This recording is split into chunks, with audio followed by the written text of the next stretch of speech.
in northwest Canada are rapidly melting, along with accelerating decline of permafrost in Alaska, Siberia, and Scandinavia. And it pointed out that this could lead to massive, huge release of greenhouse gases, CO2 and methane, which is accelerated, of course, by the unprecedented Arctic heat wave, which gets radically worse every year. That's the world.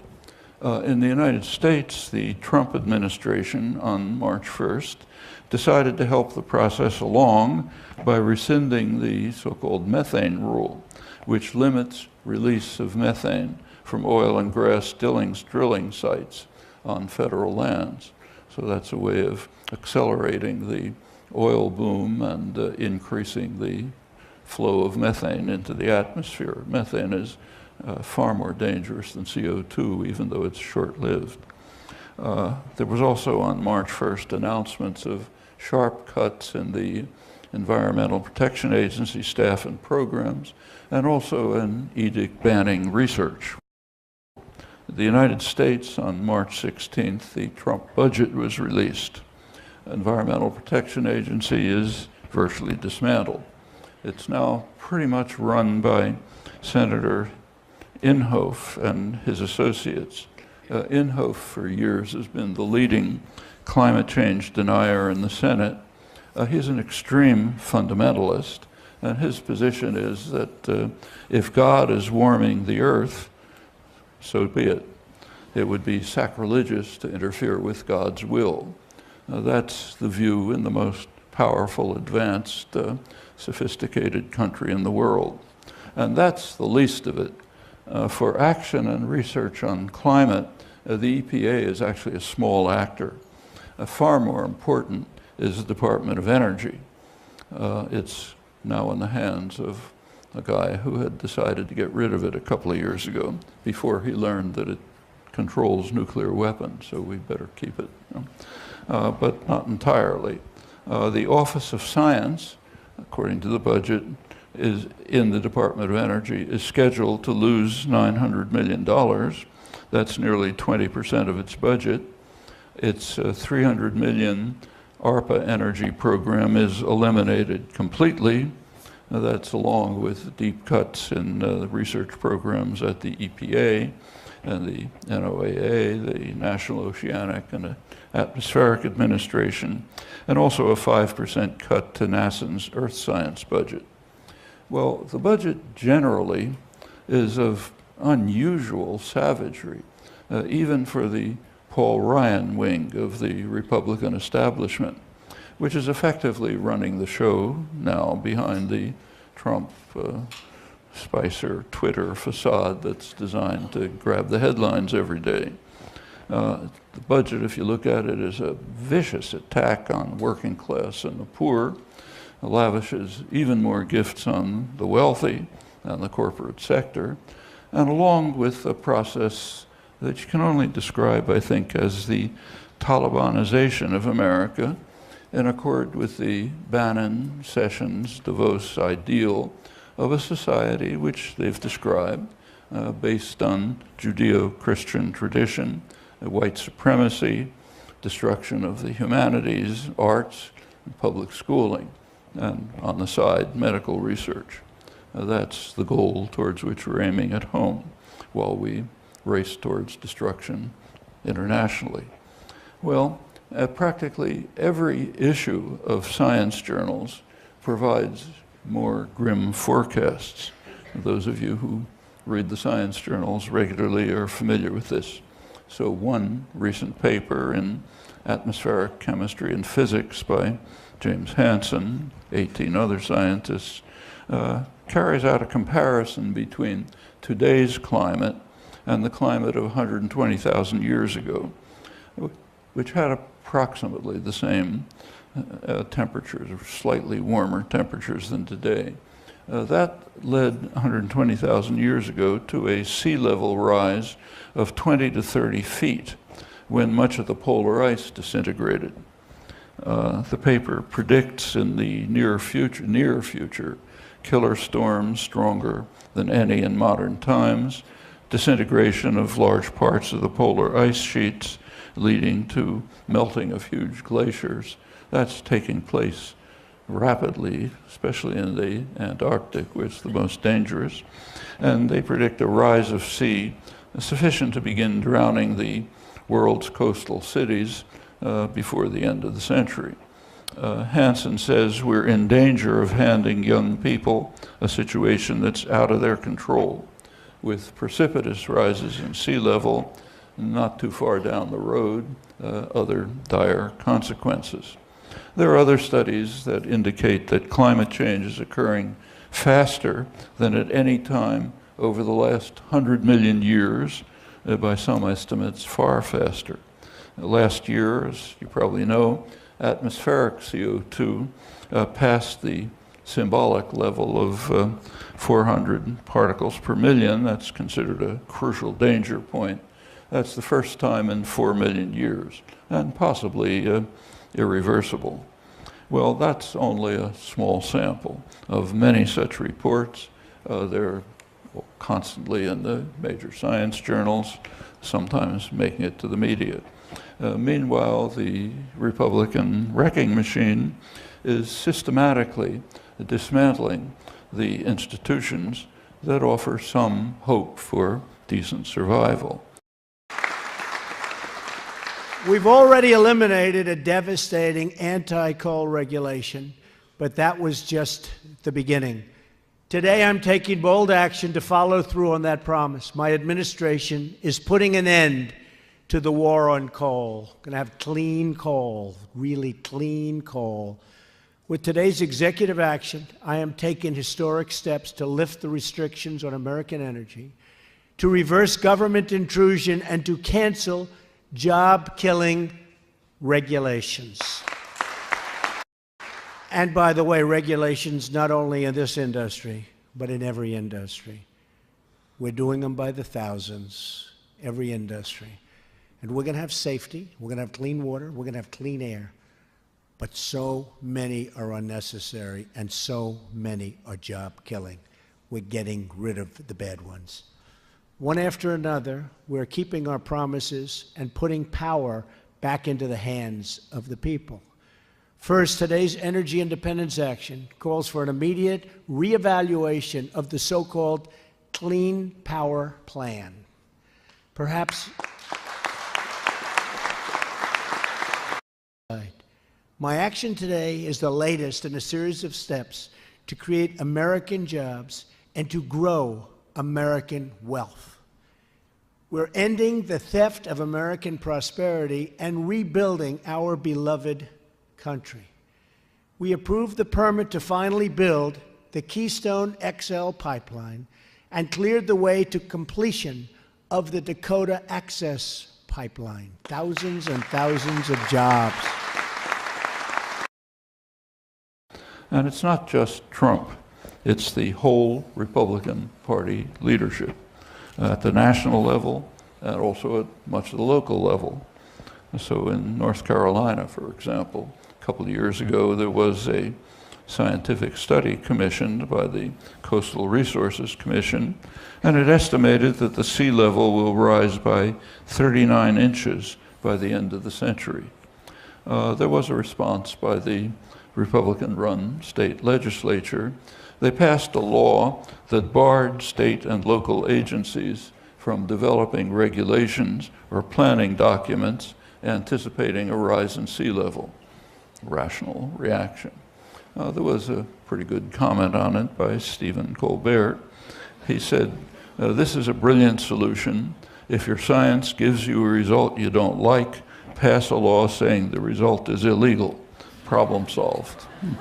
That captures quite well the mentality of the Republican Party leadership. A few years ago, Bobby Jindal, the Republican governor who succeeded in sinking Louisiana even deeper into the abyss, he warned Republicans that they are becoming what he called the stupid party.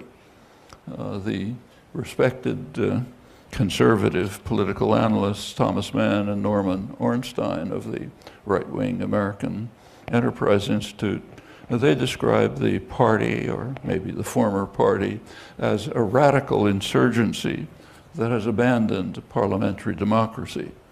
Perhaps a simpler characterization is the utterly outrageous charge that they are the most dangerous organization in human history, dedicated to the prospects, to ending the prospects for human survival. That is outrageous, no doubt, but the more interesting question is whether it's wrong. I'll leave that to you to think about. Well, I already mentioned Paris 2015, COP21, Marrakesh 2016. Those are two crucial examples.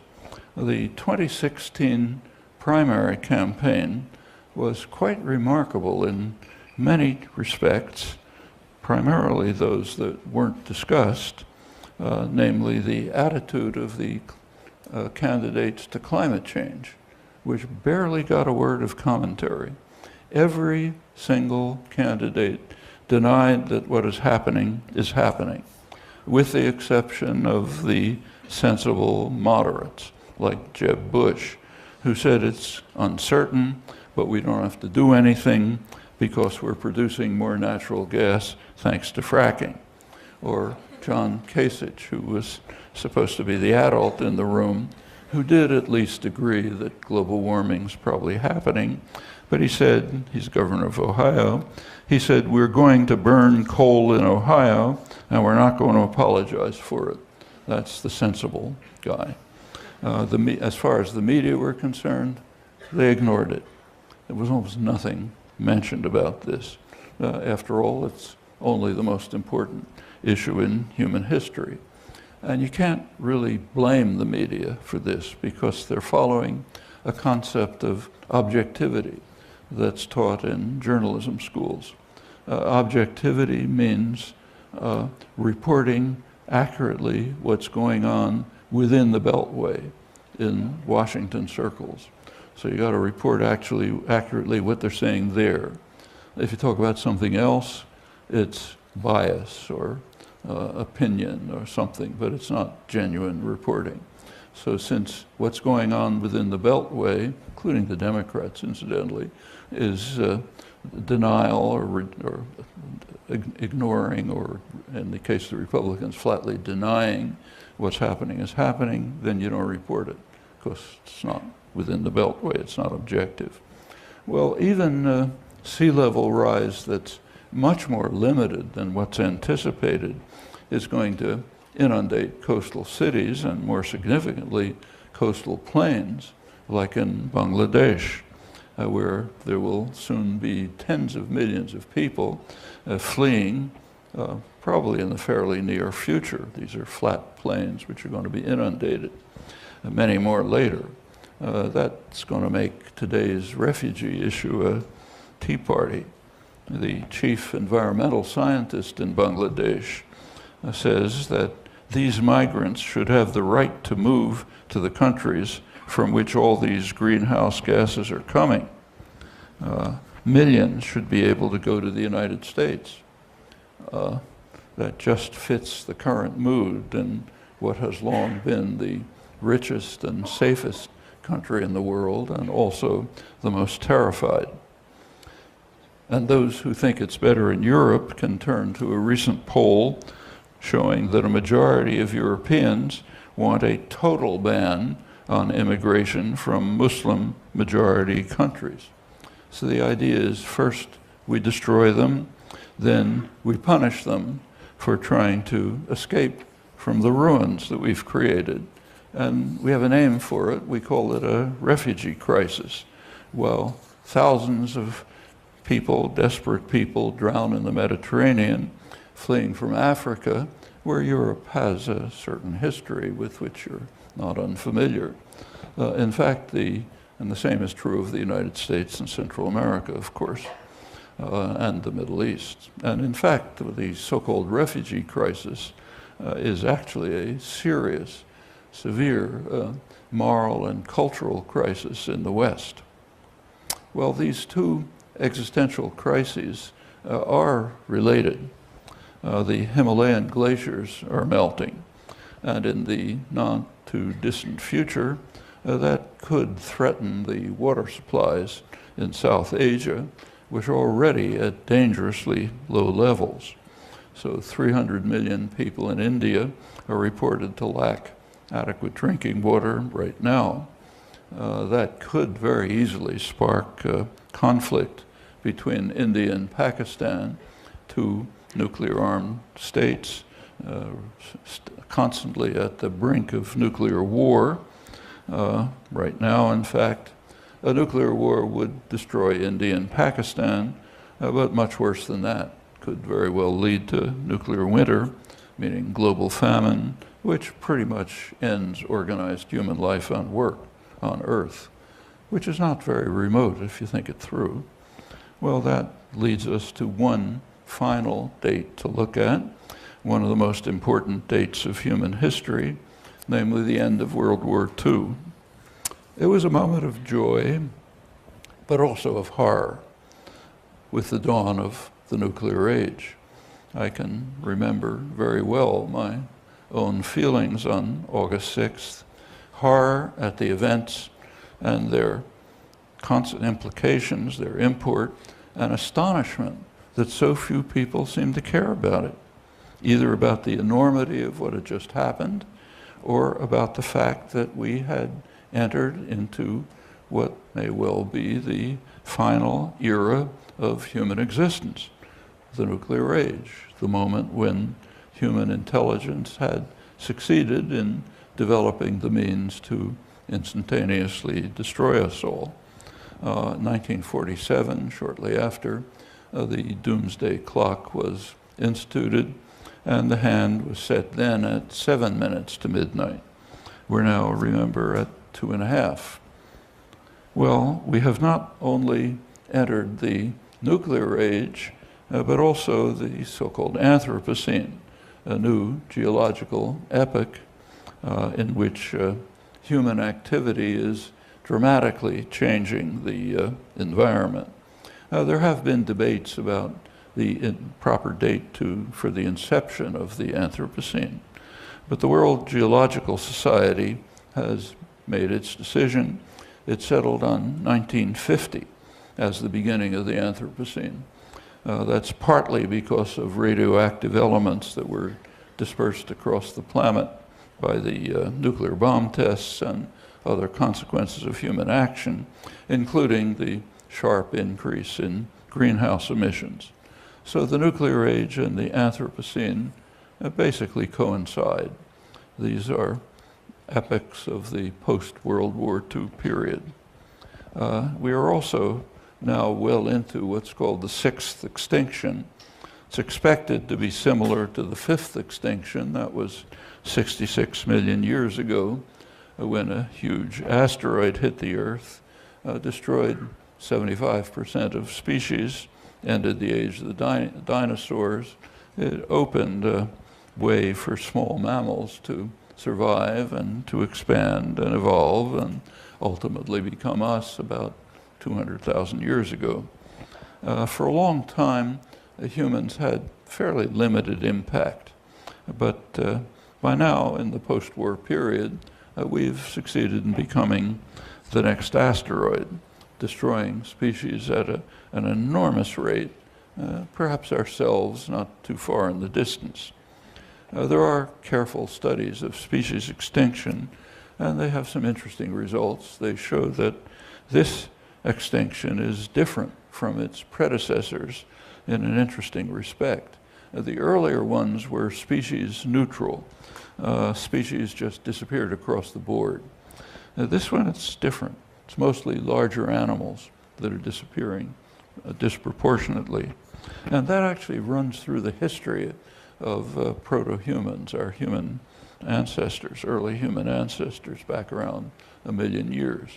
As they expanded their territory, the large mammals declined. And of the many species closely related to us, only one survives, which raises some questions that you might ponder. And that includes the lingering question, Ernst Mayer's, is it better to be smart than stupid? And we have a few years to answer